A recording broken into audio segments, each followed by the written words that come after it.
relative success in the World Cup, the England women's football team couldn't shake off one particular criticism. They were too white. The only thing I would say about this picture here, what jumps out at you is that this doesn't sort of represent diverse Britain. It's all these blonde, blue-eyed girls. It's okay to be blonde-haired and blue-eyed. But I do think we need to ask ourselves questions about why is it that we've got, it has a lack of diversity. They're playing sport at an elite level. Yeah. And they are from Britain. And they're women. Not good enough to just be women when you're playing at Parisian Olympics top trumps. It doesn't make any difference. I think if the whole idea behind this is going to encourage more women to go and into the sport, you need some sort of representation there to say whatever background you come from, you could get to this sort of level. Because Britain doesn't live like that. Yeah, and It's fashionable to knock men, but if this was a men, it would be... I mean, who could argue with him? Indeed, racism won't end until every single Western European sports team looks like the French under-21s. Not very diverse, is it? No, that lack of diversity is okay, don't you get her on borrowed time? But when it comes to the England women's team, it's significantly more diverse than the country itself. England is 4.2% black, according to the latest census. And the England women's football team is 13% black, with 3 out of the 23 women in that squad ticking that box. No, that's not good enough. This doesn't sort of represent diverse Britain. Meanwhile, an official guide published on the London City Hall website warned against using this photograph of a young white family when promoting London Mayor Sadiq Khan or the Greater London Authority. A member of Khan's staff captioned the photograph saying it doesn't represent real Londoners. Yes, white people in England's capital city aren't representative of real Londoners. The guidelines give advice on showing the mayor in the best light and say official photos should reflect a recognisable, real and diverse London. So apparently white people existing in London isn't even being treated as real anymore. At this point, what exactly does diversity even mean? Whether you want to call it racism or anti-white prejudice, there's something deeply wrong with the Mayor of London's office, where diversity now is just a code word meaning non-white. No, you can't say that.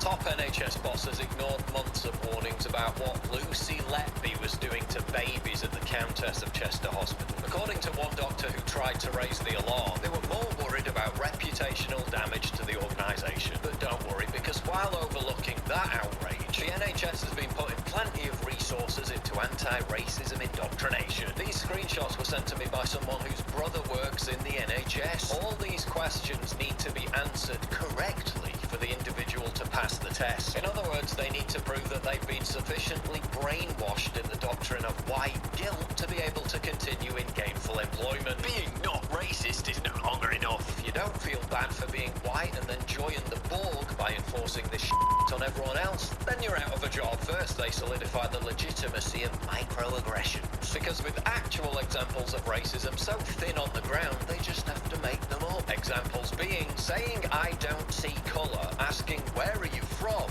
telling someone their English is good, telling someone their name is hard to pronounce, and telling someone they're a credit to their race. That's all racist. You can't just not be racist, you have to be anti-racist. Which means grassing up anyone else who refuses to adopt all this inane woke dogma, or be fired from your job. They claim the very definition of racism is basically only something white people engage in. The reality of institutional racism existing in the UK, which it clearly doesn't, except when white people are forced to prove their loyalty to the regime with crap like this, or lose their job, aiming that the definition of equity is the literal opposite to what it actually means, and that some people should be more equal than others, in Orwellian parlance, depending on their skin colour. The notion that white voices being heard over other voices is a socially acceptable form of racism, despite the fact that the only socially acceptable form of racism that actually still exists in the UK is against white people. When anyone points it out, it's dismissed as white fragility, the concept reaffirmed here by the NHS. Black women are supposedly 4 times as likely to die compared to white women during childbirth. What this has to do with racism isn't explained, but what the hell, I'm sure it's white people's fault somehow.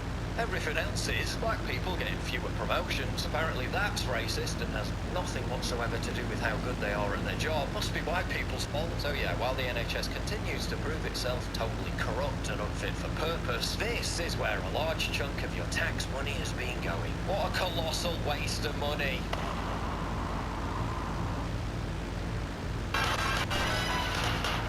It's August 25th, year of our Lord 2023.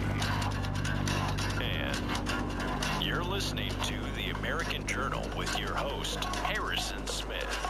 Watch it live right now at band.video. I think it's time to go. Good morning, ladies and gentlemen. Good morning. Welcome to American Journal. I'm your host, Harrison Smith.